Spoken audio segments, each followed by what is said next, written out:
pero esto va a ser más hablar de un poco de clínica, de examen físico, de electrocardiografía y de hemodinamia, para ser un poquitico más precisos. Bueno, para comenzar con pericarditis aguda, todos sabemos que es un diagnóstico casi que puramente clínico. Clásico caso, el paciente de 38 años que es admitido con dolor de pecho, sin factores de riesgo y solamente fumador en este caso. El examen físico en general es normal, un poquitico elevado el conteo de glóbulos blancos, evidencia de inflamación con la tasa de eritrosegmentación y las enzimas cardíacas están normales. Electrocardiograma, un poco confuso al final, un poquitico sorprendente diríamos nosotros, hay elevación del segmento ST, pero si la vemos en términos generales y a grosso modo son benignos, son cóncavos hacia arriba y no vemos cambios de repolarización, no vemos ondas Q. Entonces todo esto nos hace relajarnos un poco, que este es un proceso más benigno y no un infarto agudo de miocardio. El diagnóstico generalmente consiste de componentes clínicos basados en la historia clínica, como el tipo de dolor. El dolor generalmente es pleurítico, aumenta cuando la persona tose, respira y es radiado ocasionalmente al hombro izquierdo, lo cual lo hace confuso, pero no es exacerbado por el ejercicio, por la actividad física. Generalmente ocurre cuando la persona está quieta. Lo otro es que podemos escuchar ocasionalmente, no muy frecuente, pero el famoso frote pericárdico, que tiene 3 componentes, uno sistólico y 2 diastólicos. Yo honestamente me parece un poco difícil diferenciarlos, pero si nos hacen la pregunta, esa es la descripción. Y lo otro, los cambios electrocardiográficos de los cuales vamos a hablar. En cuanto a hallazgos adicionales, ocasionalmente se puede presentar con fiebre, lo cual es un signo más inminente de que sea una pericarditis un poquito más complicada, y hasta el 60% de los pacientes pueden presentar efusión pericárdica. El electrocardiograma generalmente tiene su evolución también. Los clásicos hallazgos iniciales de elevación del ST, como ya lo mostramos, acompañados de depresión del segmento PR, es lo clásico, con la excepción del segmento en ABR, en el cual es lo opuesto. El segmento ST está deprimido y el PR está elevado. Esto es lo que hallamos inicialmente durante los primeros días de la pericarditis. Más adelante, unos días después, entonces se normalizan los segmentos ST, la onda T incluso se puede deprimir y no aparecen, como ya tenemos claro, las ondas Q. Las causas, todos estamos muy familiares con estos: infecciosas, tuberculosis en los países del tercer mundo, obviamente, virales, el HIV, obviamente también es una de las cosas en pensar, las causas metabólicas como hipotiroidismo, uremia, malignidades son bastante importantes, tenemos que asegurarnos que el paciente no tenga una malignidad oculta, enfermedades del tejido conectivo, trauma obviamente y posinfarto, y también medicamentos tales como la hidralazina y la procainamida. Bueno, generalmente, ¿qué se debe hacer en estos pacientes? Bueno, un electrocardiograma, como es obvio en cualquiera de estos pacientes, radiografía de tórax, algunos laboratorios que confirman el estado inflamatorio. También si hacemos una troponina o enzimas cardíacas pueden estar confusamente elevadas. Entonces, en 30-50% de estos pacientes, entonces tener un poquitico de cuidado con eso, ante todo si está acompañada la pericarditis con una miocarditis. La ecocardiografía, la TSH y todo eso también dependiendo del cuadro clínico, no es para ordenársela a todo el mundo. Lo que sí me parece importante enfatizar es de que los pacientes después de los 50 años tenemos que asegurarnos que han tenido el tamizaje apropiado a su edad y a su sexo para cualquier malignidad, porque se nos puede pasar esto. Ante todo, las que están acompañadas de efusión pericárdica. Serologías virales y todo ese tipo de exámenes costosos realmente no son efectivos. El tratamiento, la aspirina y los antiinflamatorios no esteroideos con o sin colchicina son bastante importantes de tenerlos en cuenta. Y nuevamente, la colchicina es uno de los tratamientos de predilección en muchos pacientes y de tenerlos en mente. Los esteroides no son tratamiento de primera elección. solamente se deben de dejar para aquellos que tienen una pericarditis refractaria o son intolerantes a este otro tipo de tratamiento, o en aquellos que tienen pericarditis urémica o por enfermedad de tejido conectivo, como es obvio con su tratamiento por esteroides. Después de un infarto, si encontramos que el paciente ha desarrollado efusión pericárdica o pericarditis, por favor no consideremos, y esto se ha demostrado en muchos estudios, el uso de antiinflamatorios no esteroideos o esteroides, porque pueden disminuir que el ventrículo se sane y potencialmente podría predisponer a ruptura del miocardio. Los tratamientos, unos tips aquí, generalmente dura de 2 a 4 semanas. No es un tratamiento extenso. Colchicina, si se usa, generalmente se usa por 3 meses, y también se pueden combinar, como ya lo había dicho. Esto viene de un estudio que fue publicado en Circulation en el 2005, en el cual randomizaron 120 pacientes al uso tradicional con aspirina o el uso combinado de aspirina con colchicina. Y se vio claramente como a 72 horas y a 18 meses la incidencia de recurrencia fue mucho menor en los pacientes que fueron tratados con la aspirina y la colchicina en ambos evaluaciones. Ahora, el pronóstico, como lo dije, es generalmente benigno para todos estos pacientes. Lo único es que nos puede llevar a pensar en enfermedad coronaria.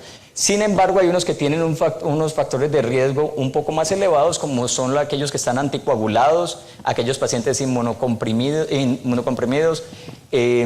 pacientes post-trauma, los que tienen mucha fiebre o están sépticos, o los que están asociados a miocarditis, porque en algún porcentaje estos pacientes se presentan combinadamente. Esta tabla nos ayuda a diferenciar algunos hallazgos típicos de pericarditis comparado con miocarditis. Obviamente en miocarditis la CPK y la troponina, las enzimas cardíacas están más elevadas que en la pericarditis en sí. Lo otro importante es que puede haber más índice de arritmias en pacientes que tienen miocarditis comparado con pericarditis, y generalmente en pericarditis no hay elevación del péptido natriurético como de pronto sí lo puede haber en miocarditis. La pericarditis recurrente puede presentarse como intermitente o puede presentarse como una pericarditis que tiene mucha duración incesante, y en estos casos, a pesar de que el pronóstico es benigno, entonces estos pacientes tienen mejor resultados si se tratan con el tratamiento combinado, como lo había dicho, de la colchicina y los antiinflamatorios no esteroideos o aspirina. Ahora, muchos de estos pacientes, nuevamente, como lo recalqué, 30-50% se presentan con efusión pericárdica, y pues generalmente la etiología de la efusión pericárdica es la misma. La mayoría se presentan asintomáticamente y son encontrados como un hallazgo incidental, un paciente que se le hace una radiografía de tórax por cualquier motivo y se encuentra una silueta cardíaca globular. Se le hace por cualquier motivo también un ecocardiograma, o porque hay sospecha como tal, y se encuentra un derrame pericárdico bastante marcado, lo mismo que muchas escanografías de pecho o resonancias magnéticas aún, puede ser un hallazgo incidental. En cuanto al electrocardiograma, también somos familiares con la alternancia eléctrica, en la cual aquí vemos claramente en este trazado que cada otro complejo QRS es más alto que el que está de por medio. O también un bajo voltaje, en lo cual pues sabemos que en las precordiales tiene que ser menos de 10 y en las de los brazos tiene que ser menos de 5. Ese es el criterio diagnóstico. Ahora, el manejo de la efusión pericárdica puede ser realmente solamente un seguimiento ecocardiográfico para ver que no haya aumento del volumen de acumulación de líquido. Sin embargo, obviamente siempre y cuando el paciente esté hemodinámicamente estable. Lo que se ve es nuevamente el aumento en el tamaño de la efusión y también los efectos hemodinámicos que se pueden ver ecocardiográficamente antes de que aparezcan clínicamente, que el paciente se ponga hipotenso. También se puede hacer una pericardiocentesis aún en estos pacientes cuando no tenemos idea de qué estamos hablando y tenemos sospecha de que puede ser maligna, en lo cual no es infrecuente. Y también, obviamente, terapéutica, cuando el paciente está descompensado con una evidencia de tamponamiento cardíaco, o si ya llevamos siguiendo al paciente por más de 3 meses y nada que disminuye el volumen de derrame pericárdico. Ahora, muchos de esos pacientes esto conlleva a taponamiento cardíaco, o taponamiento cardíaco se puede presentar, y por eso nosotros nos tenemos que familiarizar mucho en intervencionismo y en electrofisiología como consecuencia de procedimientos invasivos. La patofisiología es interesante, como todos sabemos. La presión intrapericárdica comienza a aumentar paulatinamente al punto de que va a llegar a ecualizar o a igualarse con la presión intracardíaca en diástole.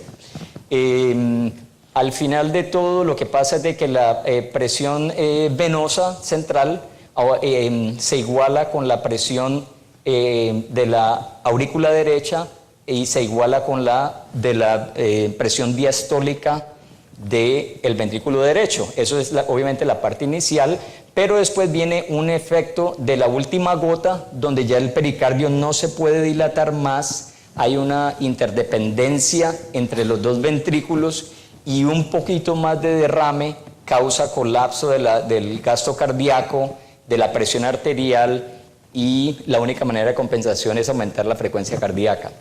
En este caso vemos que todas las cámaras tienen igualado la presión media o la presión diastólica en caso de los ventrículos. Esos son hallazgos en el laboratorio. Muy temprano, cosas para tener en mente, es la presión en el aurícula derecha. Se pierde la onda, el descenso de la onda, la Y eso nos puede dar indicios a que hay un acúmulo de líquido para comenzar. Después comienza a aumentar muchísimo más la presión y se presenta el pulso paradójico, que es algo en lo cual tenemos que ser muy familiares, porque aún sin hacer ningún procedimiento invasivo, al lado del paciente podemos chequear la presión, aumentar en el manguito de la presión, hacerlo manualmente, y comenzamos a ver cuando aparece el primer ruido de Korkov en sístole, y comparado a cuando el paciente lo hace en sístole, en inspiración, comparado con expiración. Entonces nuevamente se aumenta la presión por encima de la presión sistólica del paciente, se comienza a bajar, e inicialmente vamos a ver cómo el primer ruido de Korkov aparece en expiración, y mientras el paciente está inspirando desaparece. Nuevamente seguimos bajando hasta cuando se oye en ambas fases respiratorias. Esa diferencia debe ser menor de 10 milímetros de mercurio. Cuando es por encima de 10 milímetros de mercurio, entonces es un signo positivo de pulso paradójico. Y ya cuando está muy avanzada el tamponamiento, además de pérdida del pulso, de la presión de pulso, se pone que intermitentemente durante inspiración, básicamente el paciente no tiene presión. Los signos, nuevamente el pulso paradójico que ya mencioné, clásica tríada de Beck con el aumento de la presión yugular, baja de la presión, y los ruidos cardíacos obviamente están ausentes. Ecocardiográficamente, pues es obvia la cantidad de difusión por eco, pero también fisiológicamente se ve el llenado de flujo a través de la válvula mitral cuando se hace el estudio de Doppler. Y se ve la variabilidad impresionante que existe tanto en inspiración como en expiración. Hay otras manifestaciones de taponamiento cardíaco, como taponamiento de baja presión. Cualquier aumento si el paciente está deshidratado o muy hipovolémico, cualquier cantidad de líquido en el pericardio puede causar taponamiento. Y también, por el contrario, si el paciente está muy hipertenso, el sistema simpatético está manteniendo una presión arterial mientras el ventrículo se está poniendo más y más chiquita la cavidad ventricular al punto que cuando colapsa, básicamente no hay mucha manera de que compense. Tratamiento, interesantemente, obviamente tenemos que mantener al paciente en la unidad de cuidados intensivos, tenemos que tratar la etiología de base, pero la resucitación, el volumen o los líquidos endovenosos tenemos que manejarlos con cierto cuidado, porque si ponemos a llenar los ventrículos a mucha velocidad, lo que puede causar es que paradójicamente el paciente puede colapsar, la función cardíaca puede colapsar. Tenemos que evitar cualquier cosa que vasodilate periféricamente al paciente, como la sedación, y obviamente algo con lo cual el paciente, el miocardio esté compensando, tratando de aumentar el llenado diastólico. Entonces el PIP tiene que ser monitorado, disminuido al máximo. Pericardiocentesis, todos la sabemos hacer. Cosas técnicas en el laboratorio de cateterismo de electrofisiología que hemos aprendido es hacer, por ejemplo, cuando estamos teniendo un poco de dificultad, tratar de hacerle viendo el miocardio lateralmente, traemos el intensificador de imágenes completamente a 90 grados y allí podemos visualizar con bastante certeza dónde está el pericardio y lo podemos funcionar con muchísima más facilidad. Estos son tips que hemos ido aprendiendo desafortunadamente bajo complicaciones, haciendo pericardiocentesis en pericardios que están secos para ciertos procedimientos.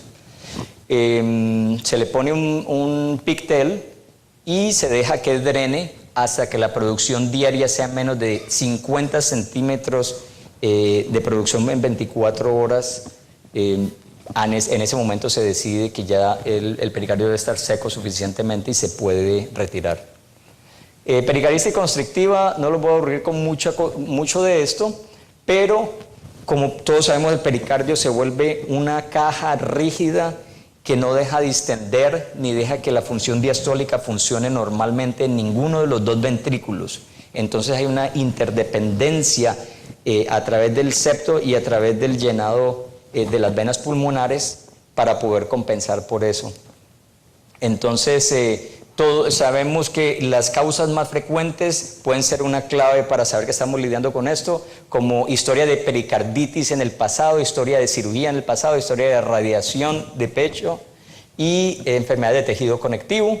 Generalmente estos pacientes se presentan con una falla cardíaca derecha dramática y significante comparada con los hallazgos de falla cardíaca izquierda. Mucha hepatomegalia, muchísima edema en miembros inferiores, anasarca, ascitis, y cuando uno les ausculta los pulmones generalmente no tienen todos los hallazgos que uno esperaría por falla cardíaca izquierda. Generalmente pueden tener un péptido natriurético normal, interesantemente, y la fracción de eyección puede estar normal también. Cosas de pensar inmediatamente es el signo de Kussmaul, en el cual la persona cuando inspira, como el ventrículo no se puede llenar para aceptar ese aumento de flujo por la cavidad derecha, se dilatan las venas yugulares. El golpe pericárdico también es tradicional, difícil de oír muchas veces. En estos pacientes, parte del diagnóstico se puede hacer mirando incidentalmente, o si lo hacemos a propósito, mirando la cantidad de calcio que hay en el pericardio y el engrosamiento del pericardio. Generalmente la escanografía o la resonancia magnética nos la pueden mostrar. Los hallazgos en el ecocardiograma, lo mismo, mucha variabilidad en el flujo a través de la válvula mitral o tricuspidia, dependiendo de la fase respiratoria. Y hallazgos hemodinámicos, también podemos demostrar el signo de Kussmaul y la interdependencia mirando la presión en cuña comparada con la presión de la aurícula derecha. En este caso de pericarditis constrictiva tenemos que medir muchas cosas simultáneamente en el ventrículo derecho y en el ventrículo izquierdo, en la aurícula derecha y en la presión de cuña, para comparar la interdependencia. Y hay un desfase. Como vemos aquí, la presión en la aurícula derecha está aumentando mientras que la presión de cuña está bajando, y viceversa, dependiendo de la fase del ciclo respiratorio. En cuanto a otros signos importantes, ya invasivamente, la oportunidad de que los ventrículos y las aurículas se llenen es solamente al principio de la diástole. Entonces, por eso vemos que aquí la presión diastólica baja abruptamente en este pico y después hay un plató. Eso sucede tanto en el ventrículo derecho como en el ventrículo izquierdo.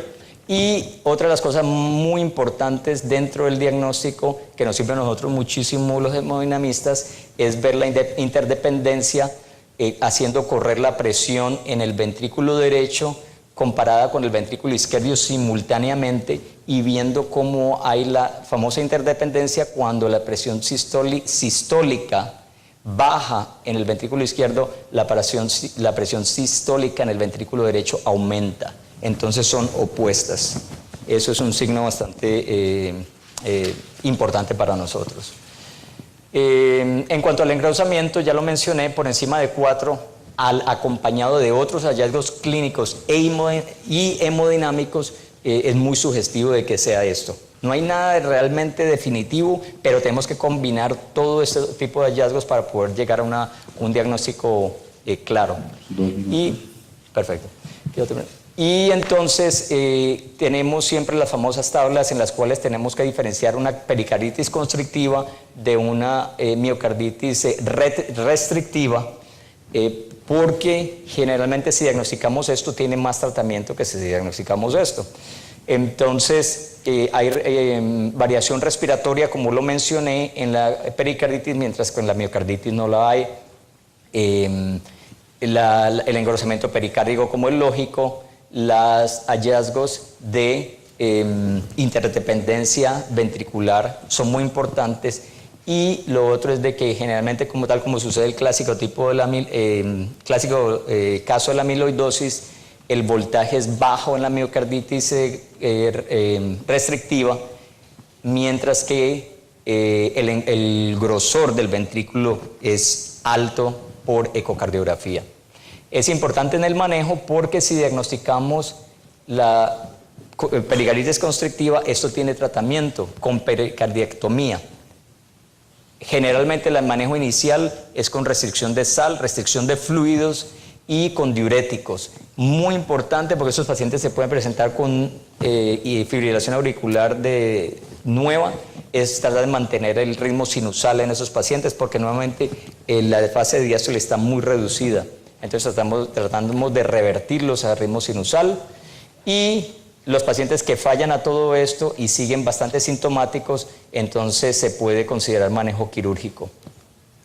Muchas gracias. Pues muchísimas gracias.